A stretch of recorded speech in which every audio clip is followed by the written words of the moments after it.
Hitman 3 is sort of like our end game. This is where everything comes together. This is where the things you didn't realize meant something in Hitman 1 or 2 come to the forefront. Having those holy moments when we flip something on you and make something happen that you were not expecting, and then just keep moving to the next thing until you have that moment of, that's it. We wanted to bring back what was the essence of Hitman. And I think Hitman 3 to me is the dramatic conclusion of that. It is the end of a journey. It was always going to end like this.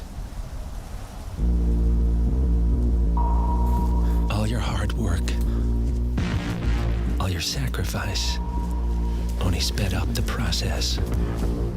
So Hitman 3 is about closure on the storyline. It's a trilogy, and it's also, as hokey as it sounds, it's a love letter to our core fans. We are taking the beautiful locations, the level assigned, these awesome environments that we have, and inviting them to explore, to be creative, and do things that they haven't done before in a Hitman game. And we're twisting the formula along the way. We're all trying completely different things for what a format of a Hitman level can be, and that's super exciting. I think players will be really excited about that. We're definitely pushing the systems to what they can handle AI-wise and what the game can handle. We're trying constantly to find new ways to make a level exciting. And I don't think it can be pushed any more than what we're doing in Hitman 3.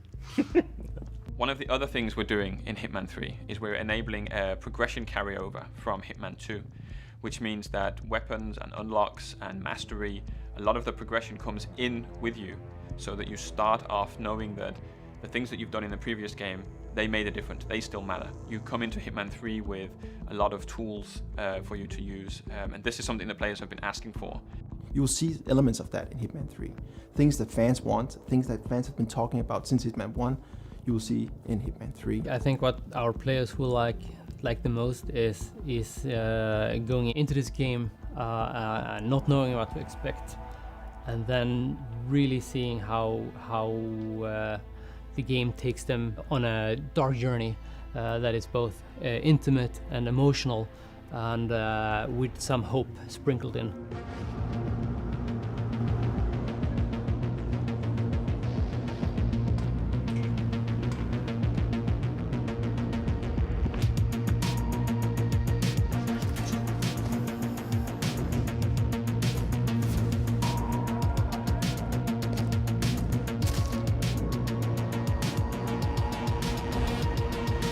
I think the tone of Hitman 3 is a little bit more dark than Hitman 1 and Hitman 2 was in the trilogy. And I think it's a little bit more contemplative. It's more intimate. There are things going on that now that we have been with the characters for so long, that I think are going to be interesting to the players to witness. Hitman 3 is clearly more dark and more brooding than the other two chapters, which in a way brings the game as a whole closer to the tone of the story. Yeah, I agree. I think the fact that it's a sandbox allows you to do some pretty crazy things that would seem weird if we put them in the main story. So the task of the main story is definitely to keep everything on the straight and narrow, if you will, and make sure that, okay, so we're establishing this dark spy thriller, so we need to make sure that that sort of comes through the whole experience.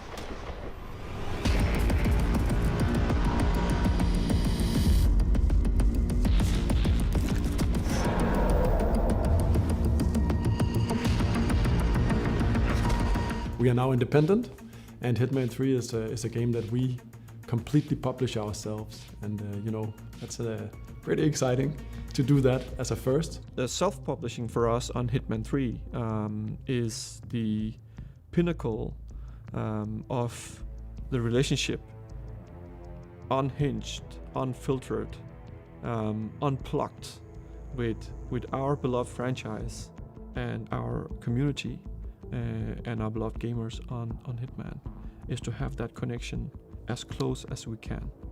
When all is said and done, my hope is that the fans will love it as much as we do. There's so many people worked on this franchise for so long time that this has to be right.